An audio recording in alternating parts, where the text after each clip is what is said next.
అని ఇప్పుడు ఒక 2, 3 నెగెటివ్స్ మీరు మాట్లాడిన దాంట్లో హ్మ్. ఇవేమన్నా కొంచెం నెగెటివ్ అయ్యేమో అన్నట్టు నేను అడుగుతాను. హ్మ్. హ్మ్. ఫస్ట్ థింగ్ మన ఇండస్ట్రీలోనే చాలా మందికి ఎక్కడెక్కడ అన్యాయం జరుగుతుంది. నన్ను కూడా చాలా మంది ఇలా ఫ్రీగా యూజ్ చేసుకొని డబ్బులేమి ఇవ్వకుండా నా క్రెడిట్స్ కూడా ఇవ్వలేదు నాకు అని చెప్తూ ఉంటారు. అవును. బట్ ఫైనల్‌గా వాళ్ళెప్పుడు కూడా మీడియా ముందుకి, కెమెరా ముందుకొచ్చి ఇవన్నీ మాట్లాడరు. తర్వాత వాళ్ళు సక్సెస్ అయిపోయిన తర్వాత బయటకొచ్చి నాకు కూడా ఇలా జరిగాయి. నేను కూడా ఇవన్నీ దాటొచ్చానని అంటుంటారు. బట్ మీరెప్పుడు ఏ ఇంటర్వ్యూలో కనపడినా నాకు ఇలా జరిగాయని అవన్నీ కూడా చెప్తూ ఉంటారు. అదేమన్నా మైనస్ అయిందంటారా? అంటే రేపు డైరెక్టర్స్ పాయింట్ ఆఫ్ వ్యూలో చూసుకుంటే, ఇప్పుడు యాదగిరిని తీసుకుంటే ప్రతీదీ కాంట్రోవర్సీ‌లో ఉంటుంది. లేకపోతే ప్రతీదీ ఓపెన్‌గా చెప్పేస్తారు. అవేమన్నా మనకు ప్రాబ్లమ్ అయిపోతాయేమో రేపు. ఇతనికి మళ్ళీ తీసుకొని ఇచ్చి ఆఫర్ ఇవ్వకపోతే. ఆహ్, అంటే ఆహ్, నాకు ఇప్పుడు నాకు భయం లేదు. హ్మ్. నాకు టాలెంట్ ఉంటే అంటే నేను ఇదేదో గర్వంగా చెప్పట్లేదు. నేను సినిమా ఇండస్ట్రీకొచ్చి నేనిట్లా పాడతాను గానీ, రాస్తానని ఎవరిని అడగలేదు. ఇంతవరకు అడగలేదు. హ్మ్. హ్మ్. నేను పాడతాను ఇలా అని అడిగిన ఒకే ఒక్క దర్శకుడు సానియాది రెడ్డి గారు. హ్మ్. ఆయన దగ్గర తప్ప నేనెవ్వరి దగ్గర తర్వాత ఒక 10 ఏళ్ల తర్వాత సురేందర్ రెడ్డి గారిని హ్మ్. నేనిట్లా మ్యూజిక్ డైరెక్షన్ చేస్తాను సార్. నేను చేసిన సినిమాలు ఆయనకి వినిపించి, మ్యూజిక్ డైరెక్షన్ చేస్తాను సార్. చిన్న సినిమాలు చేశాను. కానీ నాకు అవి రిలీజ్ కాకపోవడం వల్ల పేరు రావట్లేదు.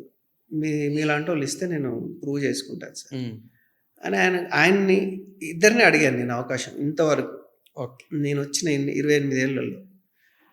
తప్ప నేనెవరిని నేను పాడతానని, రాస్తానని ఎవరిని అడగలేదు. ఓకే.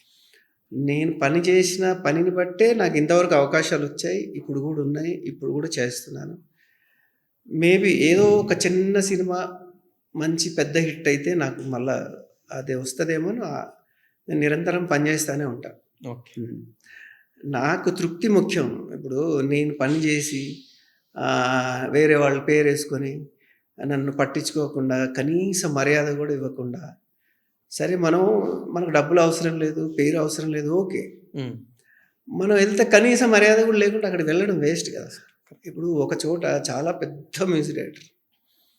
నేను కంపోజ్ చేసినవి వాడుకొని, నేను రిథమ్ ఏసినవి వాడుకొని, నేను ట్రాక్స్ పాడితే వాడుకొని, హ్మ్. కనీసం ఇప్పుడు వాళ్ళందరూ లంచ్ తింటుంటే కనీసం లంచ్ గూడా తెప్పించని రోజులున్నాయి నాకు. అంటే నేనక్కడ అంటే నాకు ఫుడ్ పెట్టడం నాకు ప్రాబ్లమ్ కాదు. నన్ను అలా చూడడం నచ్చదు నాకు. హ్మ్. నాకు సెల్ఫ్ రెస్పెక్ట్ ఎక్కువ. నేను ఉపవాసం ఉంటా గానీ నేను ఎవరి దగ్గర అడుక్కోను. హ్మ్. అది నాకు పుట్టుకతో వచ్చేసింది.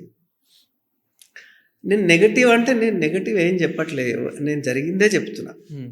నేను ఎవరి మీద కక్షతో గానీ, ఇప్పుడు నేను చెప్పేది గూడా వాళ్ళ మీద నాకేం కోపం ఉండదు. వాళ్ళ ఓకే. సిట్యుయేషన్ వాళ్ళకుండొచ్చు. వాళ్ళకి కూడా నాకే పేరు రావాలని ఉండొచ్చు. వాళ్ళ హ్మ్. తప్పు లేదు దాంట్లో. నేను న్యాచురల్‌గా జరిగింది మాత్రమే చెప్తున్నా. నేను జరగనిది చెప్పట్లేదు. ఇప్పుడు మీరు క్వెషన్ ఏస్తారు. నేను ఉన్నదే చెప్పాలి గానీ, ఇప్పుడు 10 సార్లు ఇదే చెప్పాను గదా! అని ఇంకోటి చెప్పలేను గదా! ఈ అవును. క్వెషన్‌కి. ఉన్న ఆన్సరే చెప్తాను.